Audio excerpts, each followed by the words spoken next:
last days of it, and everyone was praying, and he just turned to me and says, Vladimir, do you have anything to share with the class? And I was like, what?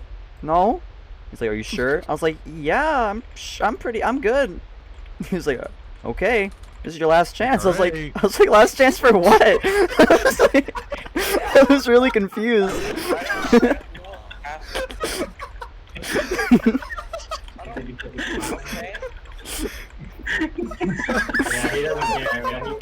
All of your friends are dead. Your allies will leave you behind. You cannot succeed. Your cause is hopeless.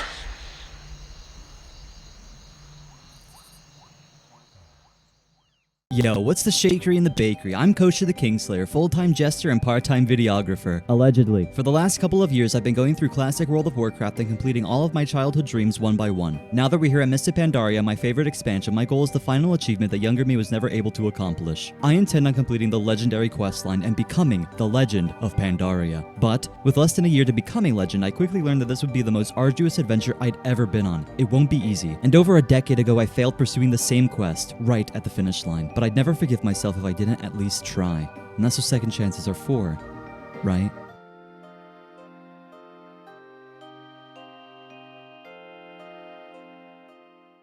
Greetings, heretics, and welcome to episode 3. Last time, I obtained the 2 rarest cloud serpents, conquered 250 heroic dungeons, achieved the rarest and dumbest title in the game, and finally became geared enough to start the Legendary Questline. Now, with my first of 5 quests from the Black Prince finally in possession, my goal is to find a raiding guild and do the first trilogy of Mop Classics raids that culminates in defeating the Shah of Fear. With only an hour or so before the first raid was to open, however, I found that I was afraid. In 2014, fear led me to quit World of Warcraft, too scared to raid after so many bad experiences. Just a few steps away from finishing the Legendary Questline, I quit. Now that I've got a second chance all these years later to finish the quest that I started as a teenager, to finish the most important goal on my younger self's checklist, it frightens me that the same fear came back. And just as exploring the riversides and valleys of Pandaria feels the same as it did when I was a teenager, the returning all-consuming anxiousness of raiding too feels all too familiar. But I get why this fear is back. This series started side by side with who I believed was my best friend, Damien.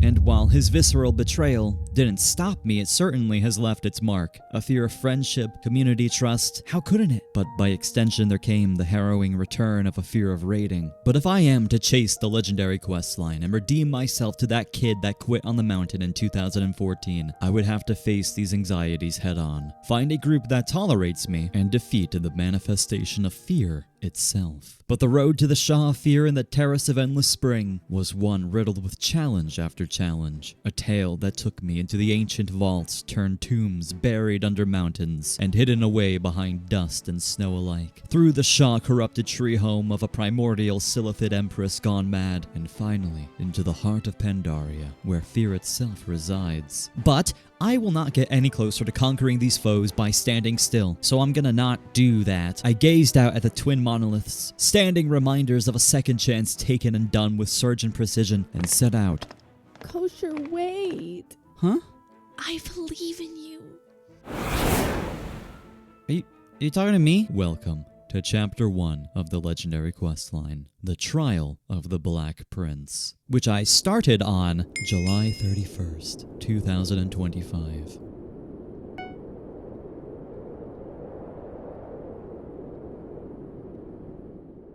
In the first chapter of this massive questline, the Black Prince already puts me to the test to see if I will succumb to the same fatal flaw that made me log out on that lonely mountain, and this quest is presented in 3 steps. Step 1 tasked me with entering Mop Classic's first raid, the Mogu'Shan Vaults, and acquiring 10 Sigils of Wisdom and 10 Sigils of Power. I needed to get this out of the way as soon as possible, considering the next 2 steps focus on raids that come out in a few weeks, and if I don't get started instantly on each step, it will be impossible to catch up. I figured there was no better better way to begin this race against the clock, facing my fear, than to throw myself into the flood. I wasn't going to accomplish this with pickup groups from LFG and realized I needed a raiding guild, a consistent one at that. And with titans like Synergy shot dead and an ecosystem where behemoth raiding guilds cannot necessarily succeed anymore, it was growing harder and harder to find one in these dimming after days. But as I headed to Kunlai Summit, I saw one group forming who required one ranged DPS. Though I hesitated for a moment, I whispered the leader of this 25-man Mogu'Shan Vaults and was invited post-haste. I was welcomed by the raid leader, a monk named Orda, and entered the raid to hear the following. I'm over here stroking my dick. I got lotion on my dick right now. I'm just stroking my shit. You know what? Maybe this melodramatic shit is a bit too much. Kosher, what is your guild role? Boople nip milk? Dude, I don't fucking know. I want to join your guild. Well, you'll What? do it. No, get him in here. Get him in here. What's the test? There's a test? Would he ever watch the World of Warcraft movie with us? I'll pop some perk 40s and watch the Warcraft movie. Invite. Hell yeah. Welcome.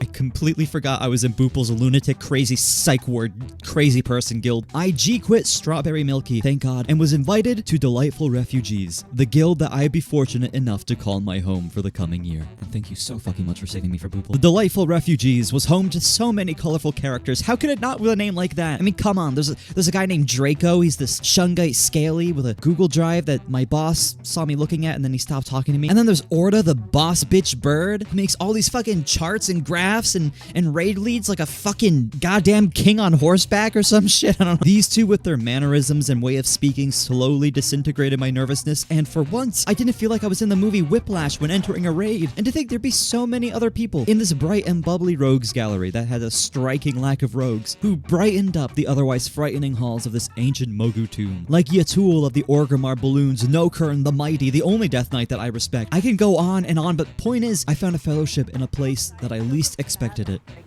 Size matters for me. In LFG chat. And while I didn't know the adventures that we'd all go on and the heights that we would ascend together, heading into Mogu'Shan Vaults for the first time with the Delightful Refugees and wiping on trash showed me that this was a guild where I belong. I fucking love it here, dude. Enter the Stone Guard. The first boss in Mogu'Shan Vaults is less of a boss and more of a cringecore modified two-step. There are these four, creatures, and they guard the tombs of countless ancient Mogu emperors from any who would be so brave to delve any deeper. Word on the street is that the Mogu were an ancient race of Titan-forged stone robot things created to watch over these very vaults and keep an eye on Y'Sharj. But the Mogu turned away from their Titan mission, shocker, and instead decided to take over the entire continent with blood on the mind. The Mogu genocided much of the land and enslaved the rest, led with an iron fist, or I guess a stone fist, by the Thunder King. After thousands of years, however, the Pandaren finally had enough, rose up, banded together, drank a lot of fucking beer, and mastered the ways of drunken violence, calling it martial arts. A revolution swept the Mogu kingdom, and the newly born Pandaren monks chased them back to the vaults that they were once tasked to guard over for eternity, now acting as their tombs. However, the Zandalari trolls have allegedly been mingling in dark magics for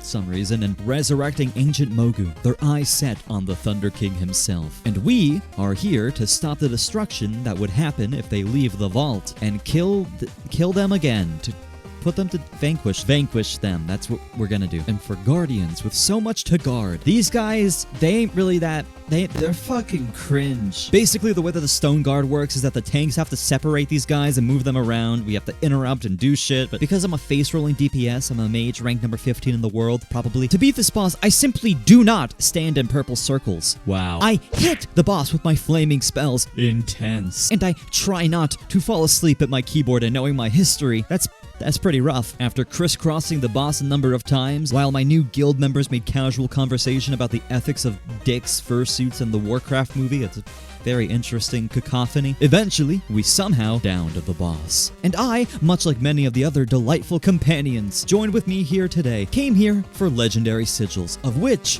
I got one. Nice. Rim job coming in hot. What? That's his name, guys. Oh. I was like, that was a bit uncalled for. Feng the Accursed. This guy right here, he's a boss. Did you know that? He has more mechanics than every Destiny 2 raid combined, so I won't ruin my video by vomiting them all over the script. The only thing that needs to be said is this. I need to stand in the right spot at the right times, a lot of the time, and so does everybody else, all of the time. So what if I told you that one mechanic turned me into the real raid boss and tested the limitations of this guild's will and determination?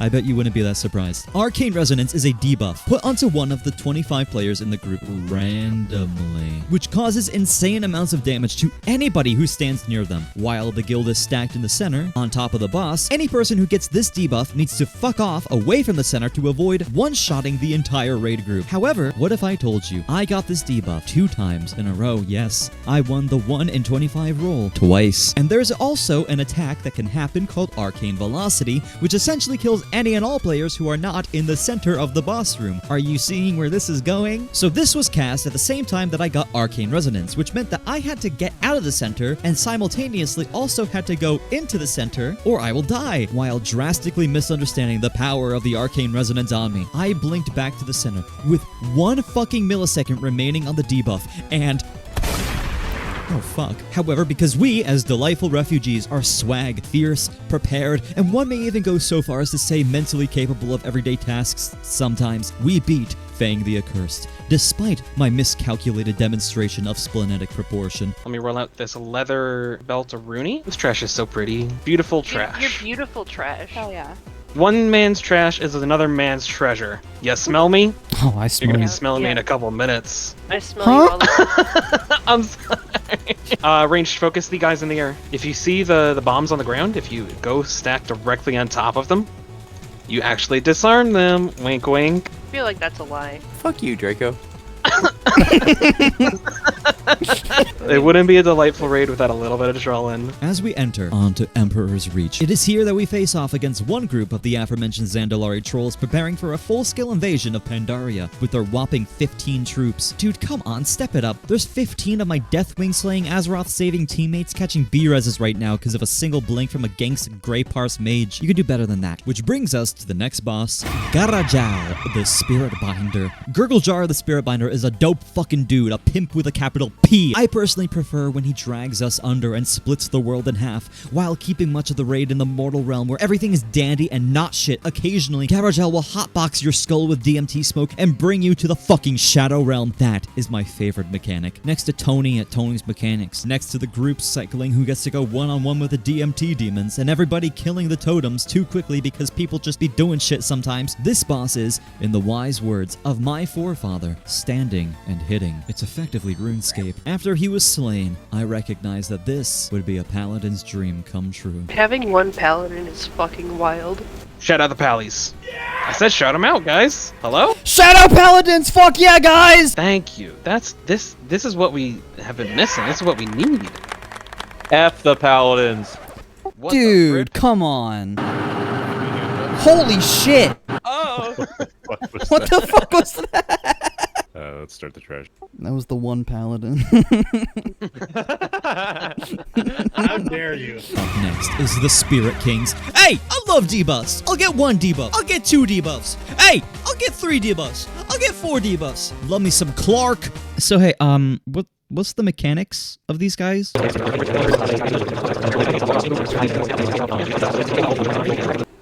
We hit him and he dies. Got that? Good. The wall of soldiers that charge you is by far the raddest bit, especially when everybody's trying to figure out where to stand, making sure that they're spread out enough, getting chased by a fucking Shadow Skull of Doom and Demise. Exciting stuff, dude. Feels like 20 Benadryl too many, but that's part of its charm. The 4 Kings from Dark Souls is easy and stupid. In a complete juxtaposition, the 4 Spirit Kings in Mogu'Shan Vaults are challenging and fun. Ain't that just the wackiest shit you've ever fucking heard, Jeremiah? Anyways, we slew them, and I ripped my sigils out of their carcasses. Did you know that there's meat in the stones? Because I learned that. The trash up to the next boss is so silly, goofy fun because the tanks can get flung if they are standing in the wrong spot at the wrong time, and hunters can make the floor practically invisible with frost traps, making it impossible for tanks to maneuver properly, turning this into a literal crash course on the saying, that which goes up must come down. Next up is the best boss in the Mogu'Shan Vaults, and one of the most iconic fights in World of Warcraft Classic. Something that I love to do is tell people that Blizzard added an invisible wall in Elegon's boss room, just to see who decides to throw themselves to their deaths to test it. Sometimes it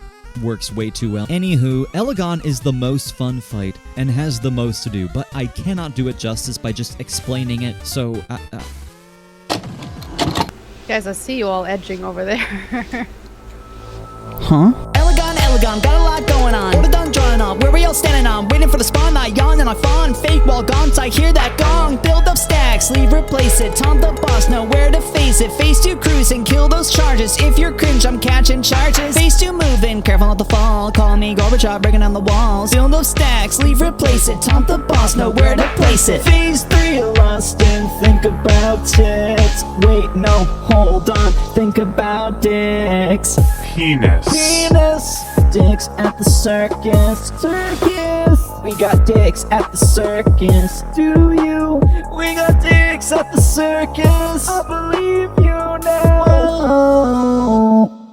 Penis. Elegon, got a lot going on. Orda gone, turn on, where we all standing on. Waiting for the spawn, I yawn and I fawn. Fake wall gone, now hear that gong. Build up stacks, leave, replace it. Taunt the boss, know where to face it. Face to cruise and kill those charges. If you're cringe, I'm catching charges. Face to move and careful not to fall. Call me Gara'jal, breaking down the walls. Build up stacks, leave, replace it. Taunt the boss, know where to place it. Phase 3, lusty, think about tits. Wait, no, hold on, think about dicks. Dicks on a stick at the circus. Dicks on a stick at the circus. Yeah. Oh, what the fuck? Kosher? You win. That's good. There you go. Fuck yeah. Dude, fuck is our middle name. It's a guild. Fuck is our middle name. Subscribe to the circus, please like the video, it will be so worth it. Anyways, let's go on to the final boss of Mogu'Shan Vaults, the Will of the Emperor. At the bottom of these primordial vaults sits the oldest remnants of the ancient race that once controlled all of Pandaria, now damned to stare at stone for all of eternity. I feel like that had unintended consequences in the past, sort of see why Raytheon wants us cleaning this place out. Anyways, this final boss, which I stubbornly and incorrectly call the Twin Emperors, because it's literally these statues, it's the twin monoliths. It's like watching a narcissist Twitch stream. It's just ads. Yeah, but that doesn't mean it can't be fun. Yo soy amigo del cartel. ¿Dónde está la biblioteca? I'm calling the cops. Necesito get al baño. Can you say hello, my friend in the cartel? Yeah. Shoot me. Focus main bosses, they're at 7%. Yeah! Hell yeah! What did I say, Frosty? Let's fucking go! Can we yell some more? We had done it. We cleared Miss Pandaria Classic's first raid, night 1, no excuses. And while the group celebrated, dished out loot, and took my portals to Stonard and Shatrath, Why were you porting Shatrath? got him, an ill-founded curiosity pushed me to do something extraordinarily out of character. I checked my logs, and in the dark found a glittering glint of gold, a golden 100, illuminated beside my name. Here is a quick reminder, I am a fire mage, the worst class in MoP Classic. Think of any class in the game, and it is better than Fire Mage, but I refuse to play anything else because of, you know. So due to Fire Mage being extremely rare and not played often, and seeing that I was one of the first Fire Mages to clear Mogu'Shan Vaults, that meant that, technically speaking, and for a little less than 15 minutes, I was, for all intents and purposes, the best mage in the world. But most importantly, a tale about becoming the best mage in the world by any means necessary.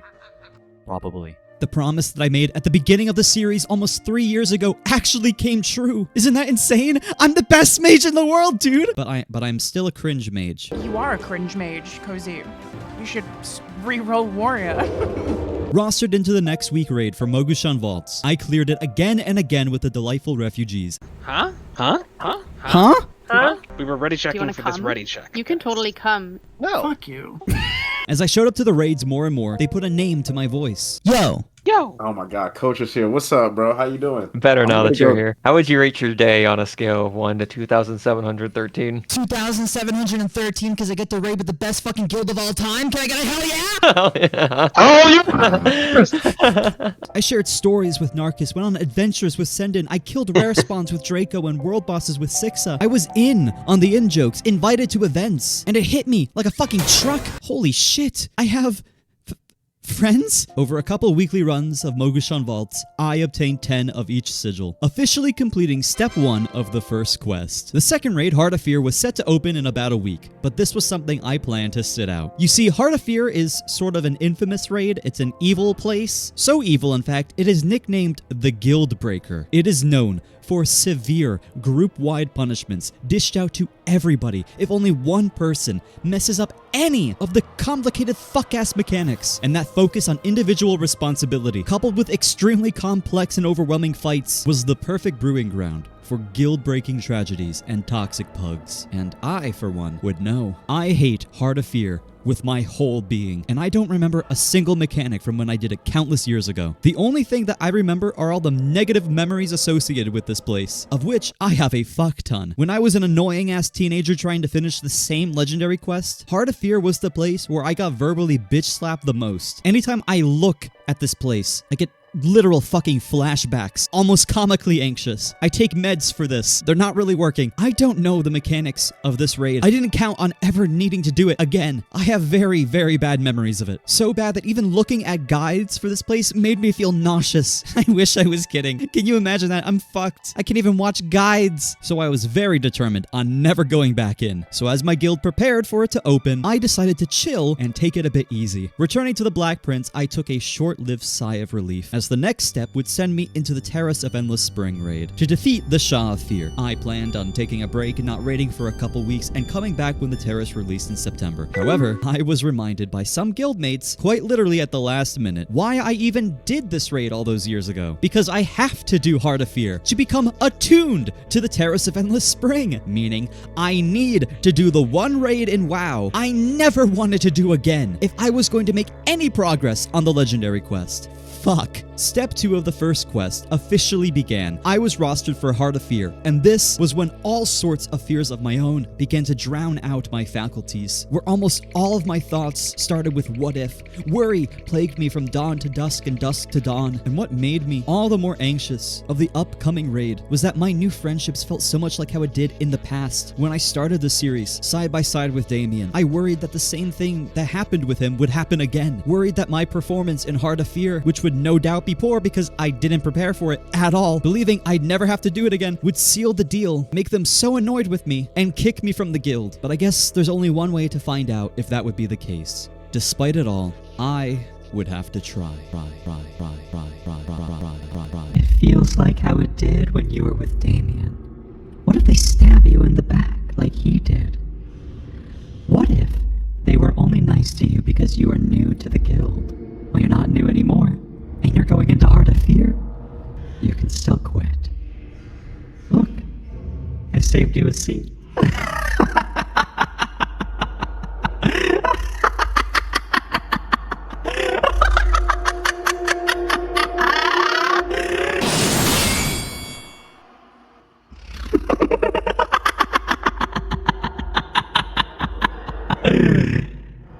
Give up.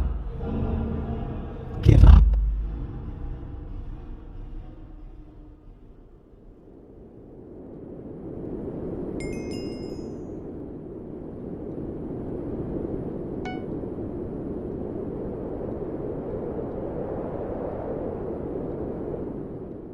A churning black and white amber treehouse, mutilated and manipulated beyond comprehension, where the Shah of Fear's impact corroded the most. The Mantid pour out of this dark, deep place, led by Empress Shek'zer, who scrawls on the walls in the highest dwelling, protected by the Mantid's strongest lieutenants. I needed to face the one place I never wished to see again in waking life, side by side with my delightful guild, and slay every head of command that made up the Mantid Empire. As I said before, the raid guides alone were making me nauseous, so you can only imagine what was happening to me as I approached the raid with intent to clear it. Like, what if I fuck up? Damn. I recognized that I had to put my health first, so I made an ultimatum. If I didn't clear this raid tonight, I would not be trying again. So this was my first and last shot. All the terrible memories of what happened here a decade ago made me so viscerally nervous. I couldn't even stomach seeing the interiors of this place vicariously through boss explanation videos. How the fuck was I gonna clear this thing? But I have to remind myself, it can't possibly get any worse than how it was back then,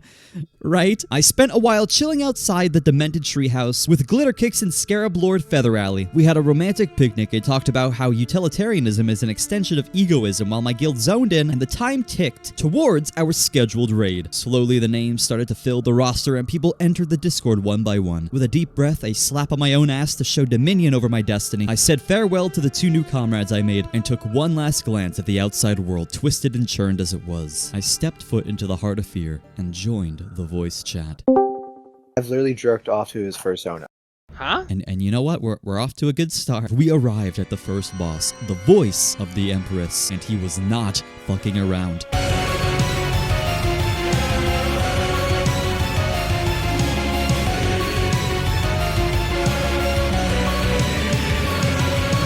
Imperial Vizier Zor'lok is in every way a loser whose life story can be summarized as the following.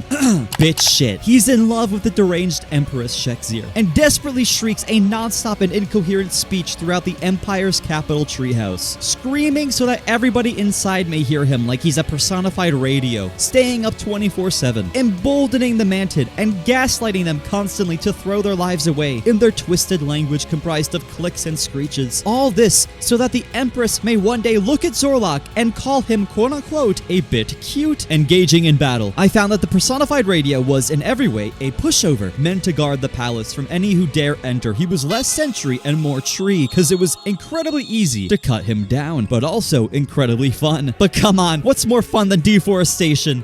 Excluding arson. Exactly! Zor'lok's fight is effectively split across multiple platforms, while he fills the center with toxic gas. As a group, you hop from one platform to the next, chipping away at him. Once we've kicked in the simpin shit spawn Silithid's asshole in enough, he decides he's gonna suck his gas back in, which is fucking weird. And then we fight him in the center of this terrifying orange arena. And this is where my favorite mechanic comes into play, dude. The fucking balls, dude! He is the average Discord user because he shows you his balls without your permission! Woo! Then we all gotta stand in our designated shells and beat the shit out of him, then dodge the balls again, then stack, go to our spots. It's not 6th grade math! It makes sense! And with that, we fucking kill him! Easy clap on a stack for Reezy on a Geezy. You smell me? I could not have said it better myself if I fucking tried. With Zor'lok's strange screeching silence, I felt strangely emboldened. You know what? Maybe this is possible. Maybe we can do it. Little did I know, the rest of the Mantid in this Empire's heart were now aware of our presence and were preparing their full strength to end our whole fucking careers. And we were not prepared for what would come next, as the next boss has destroyed many a guild. And I was about to become uncomfortably acquainted with why I'd always get verbally bitch slapped in this raid 13 years ago.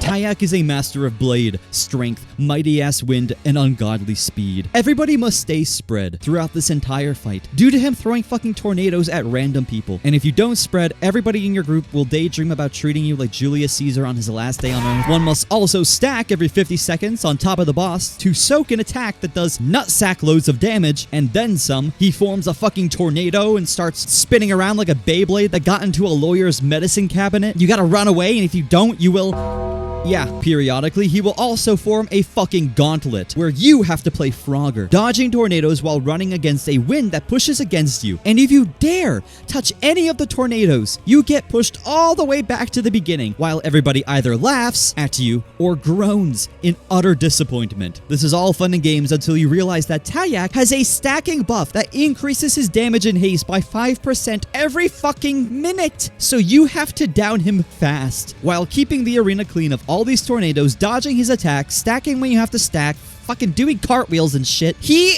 is evil. So evil, in fact, that I got so overwhelmed with information that when I got Unseen Strike and had to come stack with the group, I thought everybody had to come stack on me. I had it fucking backwards and experienced what we in the industry call embarrassment as I killed the entire raid. No, come stack. Oh, you gotta.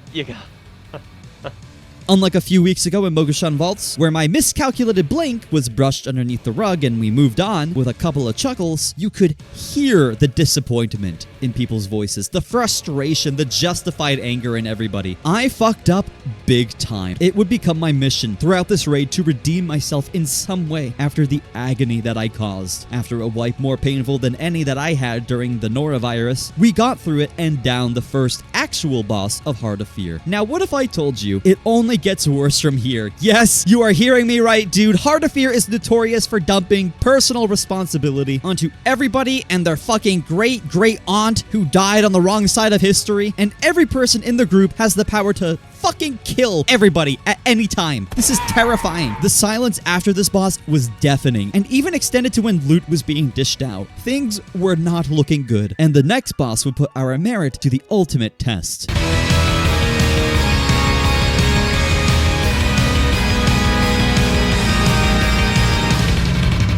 Galaran is a terrible boss designed by terrible people who have betrayed and destroyed themselves for nothing! No sin committed by anybody in the history of the world compares to put this boss in a video game. Galaran essentially jumps up and down a bunch to stun everybody over and over again, and he also targets a single player with his quirky little pheromones and moves around following them, meaning tanks can't really do shit, and an order needs to be established to set up certain players to be followed at certain times by the boss and to pick up the pheromones off of their designated player while moving around the arena and not fucking up where you stand or where you take the boss and not having the fucking pheromones for too long. All this shit and more. There's so much more, dude. If this doesn't make you want to go drink yourself into a fucking coma in some cheap motel, you can go watch some guides and learn more. The agony and responsibility derived from a boss with zero lore, by the way, that you can't even fucking see is so shit. And the way we kill him, we break his legs and he falls to his death. Then we make our way up the spiraling strange staircases as the crazed commander Mel'jarak watches with a sinister cackle. He can hardly contain his excitement to impale us all on the strange carved battlements that line the amber throne of the Manted Empire.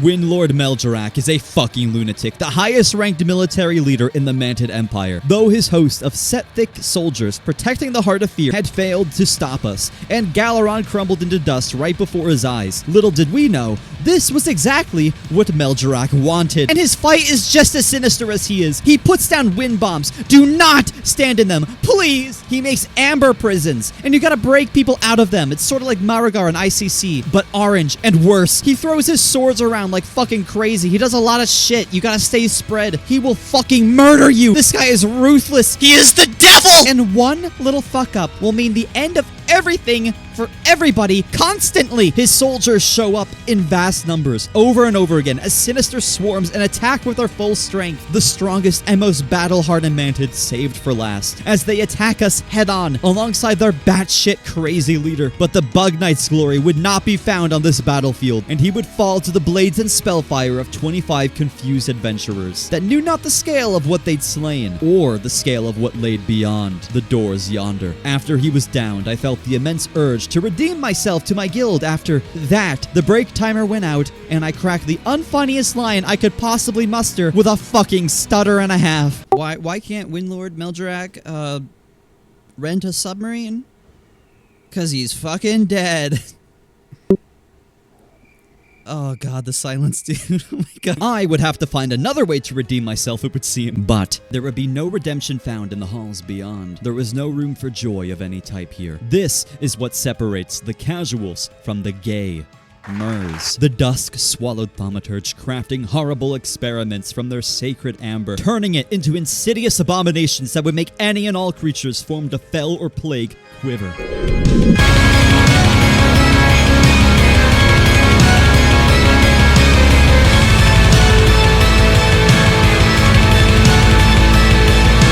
And Ember Shaper Unsock, the penultimate boss of the Heart of Fear, is the wildest raid boss to date, and all things considered, the fucking strangest. So strange, in fact, that while I did not look into any guides or read up on any fights, I did look a tiny bit into him. That's how I found out that these guides would fucking nauseate me. He was always my barrier 13 years ago, and always where I got yelled at the most when I was a teenager, so I'd best learn him at least a little bit. And what I found was not necessarily a guide, but a flash game where you get to play as the Fresh Prince of Bel-Air. This game actually simulates the boss fight very well and breaks down damn near every mechanic for you. Mechanics that are so fucking complex that if I started listing them right now in any way, this video would literally double in length. I checked on word counter. He has so much fucking going on, and every person is given a specific role that they cannot fuck up that will change randomly throughout the fight. And again, if you fuck up, everybody dies. The deranged head of the Manted Alchemist has a fight that certainly reflects his incomparable lunacy. You know shit gets real when your raid leader starts talking so quickly that every sentence gets so jumbled and each word blends together into one long-winded word so that it sounds like this and is really fucking stressful and oh my fucking god, I'm gonna come. It made me relieved when people started to fuck up a bunch on Unsock, and I felt less guilty for what I had done earlier, but it did not deter me from yearning for redemption, even if it would not be found on this boss, as this boss is fast-paced, famously the most complicated boss in classic WoW, and abhorrently strange and unorthodox. As we balanced the pools of amber on the floor, cycled between constructs,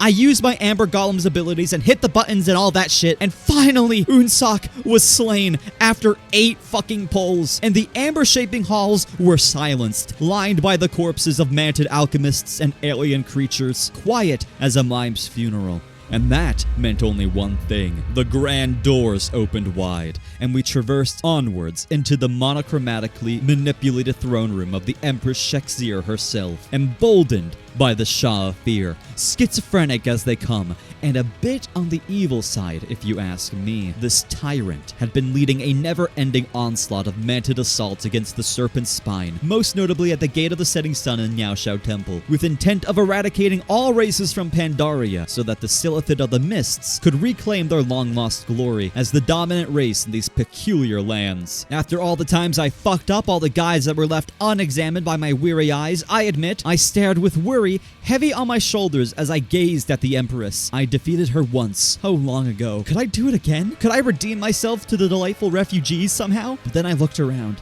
and in the strange shadows and fearful flickers that danced across the corrupted Grand Hall, I saw no splinters of past self glinting in the dark. I saw, plain and simple, my guild. A group that I was a part of, with their ups, with their downs, and it dawned on me that we all fuck up, and we all fuck around, and at times, even fucking conquer. And the question was not, can I do it? It was, how many pulls will it take for us to do it? And in the darkest corridors of Pandaria, where I least expected it, things felt the tiniest bit brighter.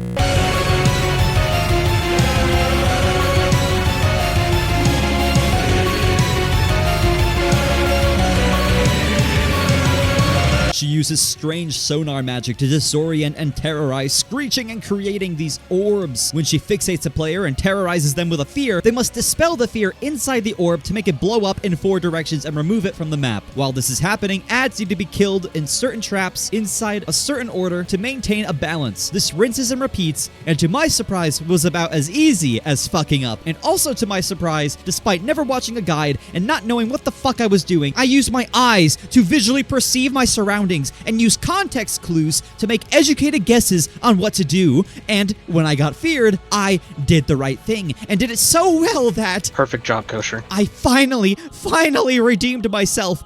Perfect. Twice! I got the dual perfect proc from Orda and Draco. Elation of any type does not compare to the euphoria that I felt after the double perfect proc. A Xanax on the first day of the rest of my life could not compare. The precision and absolute perfect calculation that every member of the raid group showed was something that I had never seen before. A boss that a lot of us hadn't seen in years. A boss that was a joke to us. A little ha-ha! A little comedy hour! And through our outstanding leadership, our perfect precision and pristine professional playing capabilities, the Shah of Fear's greatest champion clattered to the floor with a whimper, and the white light evaporated from her hollow, soulless eyes. After our fear and loathing in the Dread Wastes, the Heart of Fear's final bastion grew silent as silent gets, and the genocidal, maniacal Manted Empire was no more. Step 2 of the legendary quest was officially completed, and we were all attuned to the Terrace of Endless Spring. Now, there were 2 things left for me to do. 1, stop getting so fucking stuck up in my head thinking everybody hates me because I screwed up one very screwable thing. And 2, enter the Terrace of Endless Spring upon its release to slay the physical manifestation of fear itself and finish the first of 5 legendary quests. But what if I can't do it? What if this was the peak of our performance and somehow we just can't clear the Terrace of Endless Spring or something? In the lull between conflicts, the silence between raids, in came the what-ifs, the worries, the anxiousness that plagued my ever-so-overthinking head. When I shut my eyes, I saw the mountain, vacant, empty, inviting, a dream swooning me to the warm embrace of nostalgic regret, a feigned peace. The Shah of Fear was all up in my head, and to kill it wouldn't just be finishing the first of 5 quests for the Black Prince and cleaning up Pandaria, the most sinisterly prevalent Shah. It would be so much more. When staring at the stars in anticipation for the terrace's opening, I hoped above all else that I may be able to vanquish my own fear alongside the Shah of Fear itself. That fear could die with fear, but life is seldom that poetic. It's a good thing I'm fucking dead.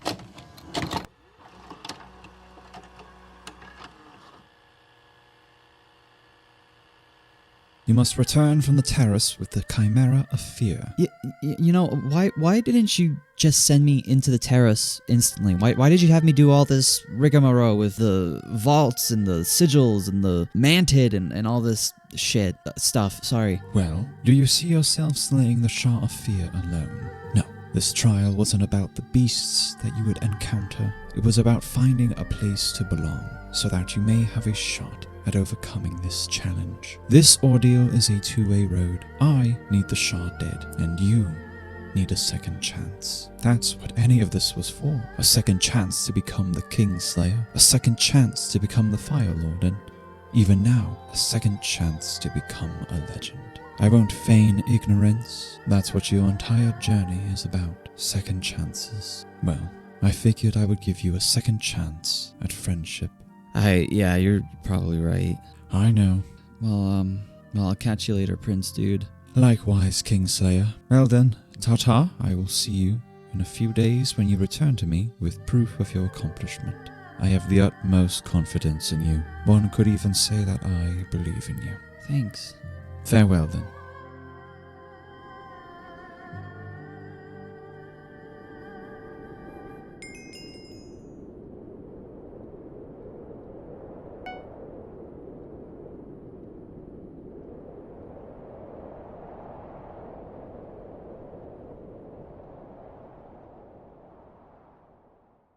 Ready, Jacoini's going out. The third and final step of Chapter 1 began, obtaining the Chimera of Fear from the Shah within the Terrace of Endless Spring. 4 bosses stood before the delightful refugees and the Shah who holds this Chimera. We buffed up, ate our feasts of the motherfucking wok, and some may go so far as to say I smoked a hose and peace pipe and ripped a bomb. And with that, we were off into the terrace to face the final act of the first chapter. The protectors of the Endless are 3 Jinyu who were quick to be corrupted by the Shah of Fear, and now control the waters at Pandaria Center, using the sacred pool to spy on the rest of the continent's rivers and ponds. Paranoid of what is being said about them, little did these insecure fucks know the worst of what was said about them would be right here in front of them. Man, y'all can go suck a caterpillar dick! These guys got a boatload of mechanics. But that's what guides are for. We are here for the adventure, for the riveting battle with these 3 deranged prostitutes.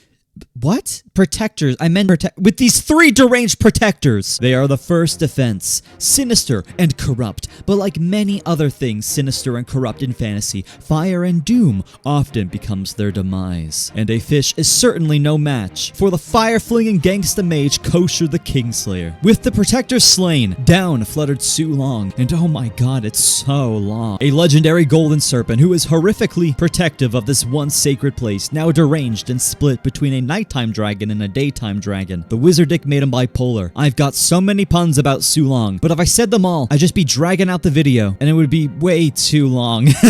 Thank you. His fight is extremely fun, switching between day and night, back and forth, killing ads and shit, dude, it's sick. And when you beat his ass in until he sees stars, Sulong flutters up and allows us to pass onward, seeing us as worthy of clearing this place of the dark terror that's infected it. A staircase later, and we are met with a poor, terrified water spirit named Lei Shi, a peaceful and childlike entity who wanders the waterways of Pandaria with joviality, peace, and love on the mind. And we're gonna kill her. Blizzard really knew how to make you feel guilty for beating up a child. Like, I get it, she's corrupted by the Shaw of Fear, so we gotta beat the fear out of her and purify her and stuff, but I mean, we're still beating a kid, and it got to the point where even I felt guilty about it. Like, Lei Shi literally hides from you throughout the fight, trying to get away but unable to. A prisoner with nothing but a little puddle to restrain herself in. It's fucking sad, dude. But once we nearly slaughter her because we are the good guys, she has a moment of courage and disperses the mists that block our way forward. And now that the way was clear, my eyes finally were laid on it. Once she reveals the end of the terrace, at its highest point surrounded by temples and trees older than any of our ancestors, we stare up at the entity, more ancient than the starlight that illuminates the golden glittering floor we wander. We were face to face with fear itself.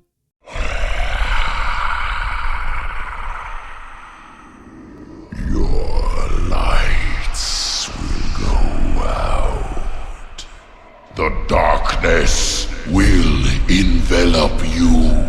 You will know fear.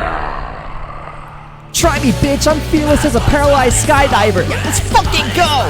Holy shit, lost that shit. What if they wanted me I'm to so lost? fucking pumped. Wait, What is that mechanic? What's that mechanic? I don't even know. Am I supposed to dodge? Am I standing in the right spot? Where do I go? think I'm standing in the right spot. Do I go watch the guy? Am I doing enough damage? I'm supposed to kill the ads, right? Enough damage. Am I killing the ads? parsing? What if I Am I fail? supposed to be grabbing these orbs? What if my power goes Am I doing out? it good enough? What if they hate me? Am I supposed to be standing here? What if they hate me because I'm a fire mage? Am I gonna cause a wipe if I do this random thing? I bet I will. Shit, guys. I got grabbed. I can't breathe. Drown in terror. Breathe. Dread rises. It seeks the light. It hungers. You think it is so easy to vanquish your fears.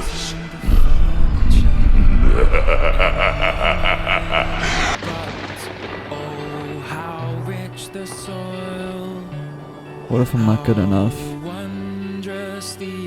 What if I quit? Just like I did when I was a kid? What if I lose all the friends that I have, that I made, like I did before? What if I never do it? But I've done it before. Yeah, I've done it before. So why not? What's stopping me? Why am I so scared?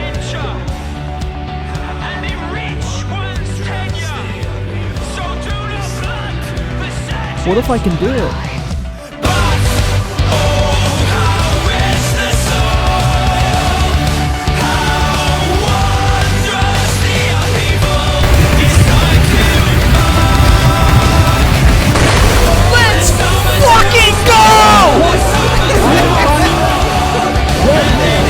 Holy shit, ahead of the curve. Let's fucking go.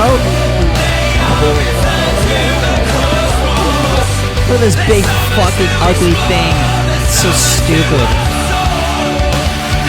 God damn.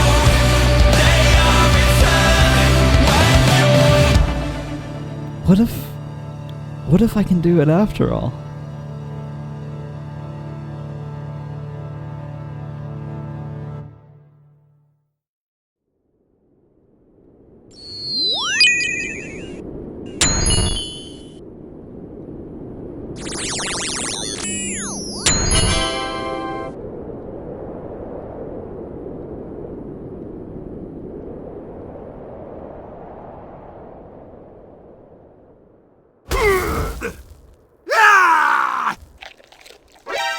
Oh, yo, I didn't see you there. Sorry, I was busy grinding honorably, so that I can get a set of PvP gear for next episode, and you'll see, don't worry. But enough about that. Let's bask in the victory for a moment. Come on, walk with me. 1 of 5 chapters of this insane questline is done. I am a 5th of the way to getting that legendary cloak and title, dude. And you know what? I have realized something since clearing the terrace. Even if while sharing it, I'll risk sounding a bit preachy, I gotta get it off my chest. Ever since making all these new friends in WoW, I was finally able to put something that has hung over me into words. The brain comes up with all sorts of wacky stuff to protect us. Mine and many other people's comes up with fears and anxieties to protect me. And it has all my life, especially with social stuff. My brain knew that Damien was my only friend in WoW and that he backstabbed me really bad. So naturally, my brain's response was all like, hey, don't let me catch you making that mistake trusting people again,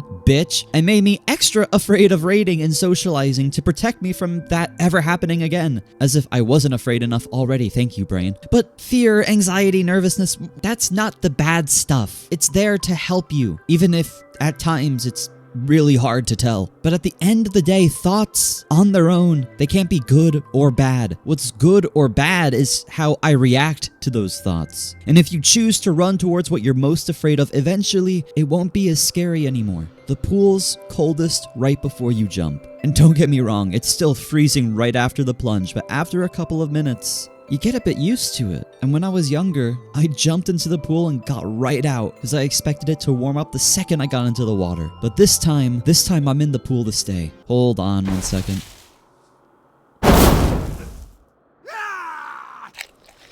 Okay, where was I? Right. I am by no means fearless, but I'm a hell of a lot closer. The what-ifs that fill my head from dawn to dusk and dusk to dawn are more likely to come to fruition. Like, what if we can do it? What if we overcome this questline? What if this next poll is all that it takes to kill the boss? What if you don't subscribe and miss out on my epic classic WoW saga that I've been making for 3 years and you don't even look at the playlist to get caught up to it? Oh my god. What if I don't fuck up? You get it. And now this questline that was once literally impossible to me all that time ago it's not just doable, it's gonna get done. And I can only have that confidence because of my guild.